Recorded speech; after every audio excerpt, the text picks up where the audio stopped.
Your parents told you to save money. Your teachers told you to save money. Every financial article, every self-help book, every well-meaning adult in your life repeated the same thing. Put money aside, be disciplined, delay gratification, and one day you'll be secure. And you believed them, because why wouldn't you? They weren't lying to you. They genuinely believed it too.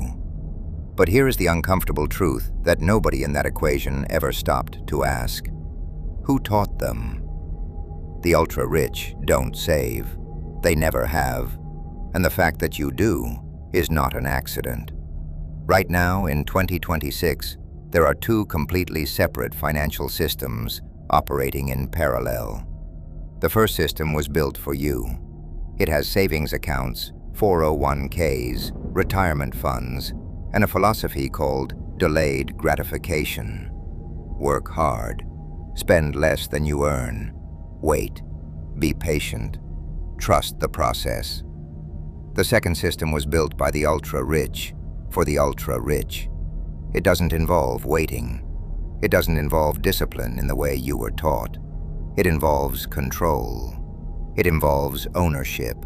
It involves using other people's money, including yours, to generate wealth while you sleep.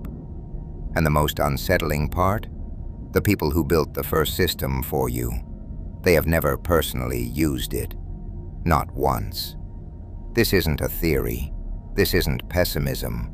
This is a documented, deliberate architecture that was constructed over more than a century to keep two classes of people playing two completely different games, while only telling one of them the rules. Stay with me until the end of this video, because the final piece of what I'm going to show you is the thing they protect most aggressively. And once you see it, you cannot unsee it. Let's go back to the early 20th century. Banks had a serious problem. People didn't trust them. After watching their neighbors lose everything in crash after crash, ordinary working people kept their cash at home, under mattresses, inside walls, buried in yards. And banks couldn't function without deposits. They needed that money, not to protect it, to lend it out at interest and profit from it.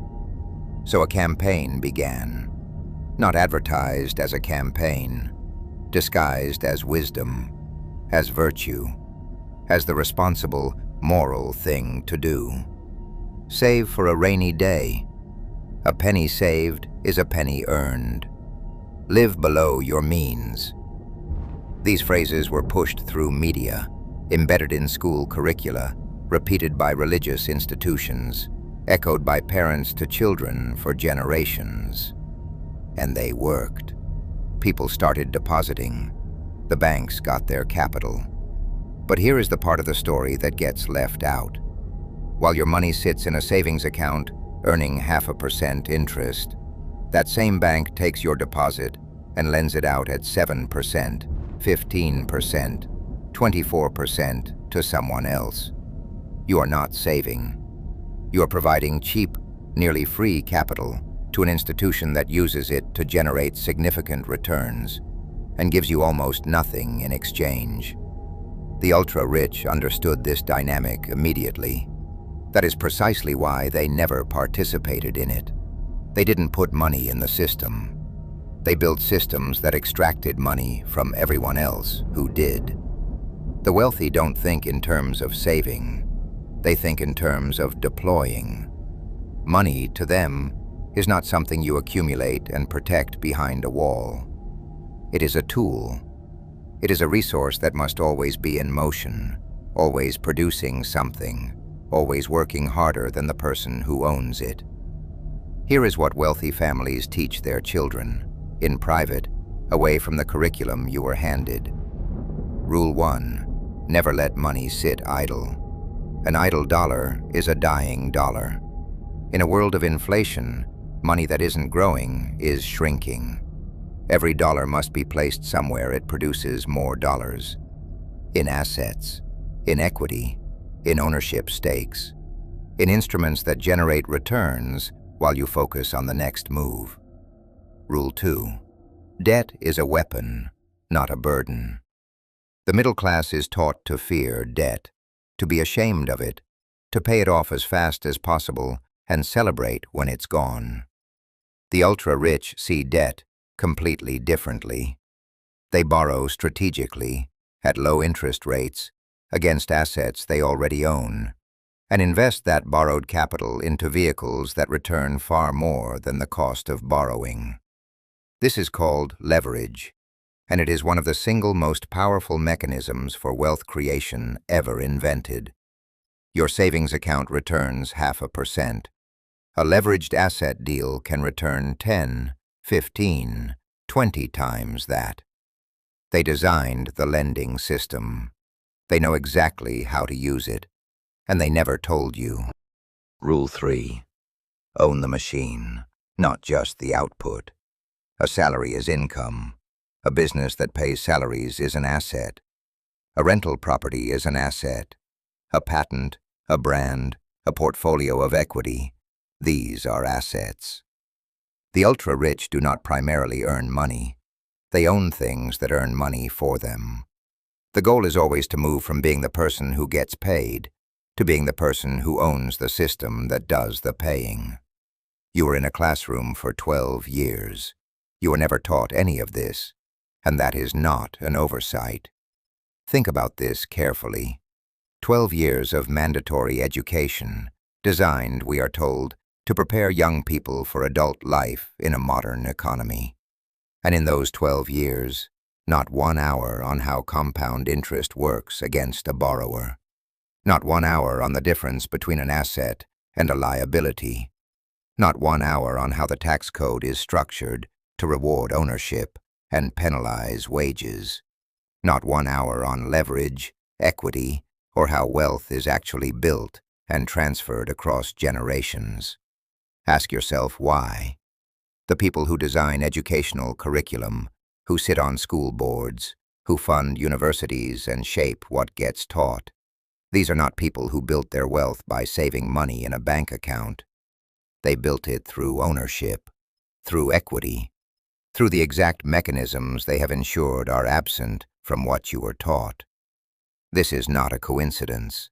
It is an incentive structure. A population that understands leverage, tax strategy, and asset accumulation is a population that stops being economically dependent.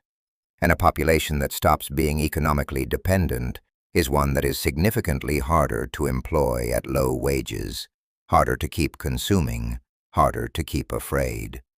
The education system was never designed to make you wealthy. It was designed to make you functional, skilled enough to contribute to an economy that benefits those at the top, but not informed enough to understand how that economy actually operates. Now let's talk about the mechanism that turns saving from ineffective into actively destructive: inflation. Every single year, the purchasing power of your saved money decreases. In recent years, we have seen inflation run at 4%, 6%, even 8% annually. The average savings account returns somewhere between 0.4 and 0.5%. Do the math. If inflation runs at 5% and your savings earn 0.5%, you are losing 4.5% of your real purchasing power every single year. The money you worked for, disciplined yourself to set aside, sacrificed present enjoyment to protect, is being quietly and systematically reduced in value. Now ask who benefits from inflation. People who own hard assets. Real estate appreciates with inflation. Stock valuations rise with inflation. Commodities, precious metals, business ownership, all of these tend to move upward as the value of currency moves downward. The ultra-rich are not holding cash. They are holding things. And every year that inflation erodes the purchasing power of a saved dollar, the gap between asset owners and cash holders grows wider. Inflation is not a natural disaster. It is a monetary policy decision, made by people who sit on central bank boards, who work in government treasury departments, who consult for the largest financial institutions on earth. None of them keep their personal wealth in a savings account. Here is what they protect most aggressively. It is not the investment strategies. Those are in books now. You can find them. It is not the tax loopholes. Those get exposed eventually. It is not even the leverage techniques. Those get taught in business schools to people who are already being groomed to join the ownership class. The thing they protect most aggressively, the real dark psychology underneath all of this, is your time. The ultra-rich understand that the most powerful force in personal finance is compounding over time. Start early, deploy consistently, let time do the work. Every serious financial study ever conducted confirms this. It is not controversial. It is mathematical. But compounding requires two things: capital and attention. And the system around you, the job that demands 40 to 60 hours a week, the bills structured to consume most of what that job pays, the entertainment designed to occupy what mental energy remains. That system ensures that most people never have enough capital left over, and never have enough mental bandwidth left to start deploying money the way the wealthy do. You're not being kept poor by someone taking your money.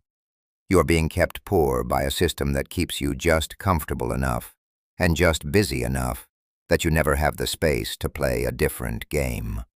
That is the real dark psychology of saving. That is the system.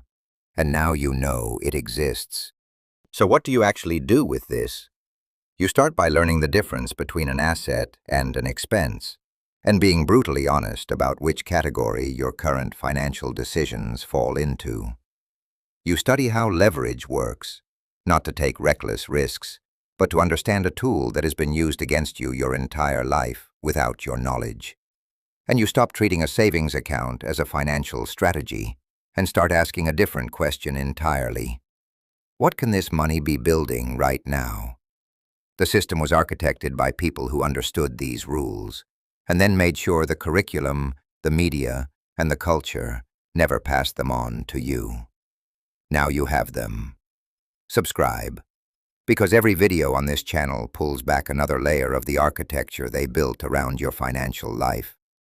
And watch this next, because the negotiation psychology the ultra-rich use at the deal table runs on the exact same principles we just uncovered here.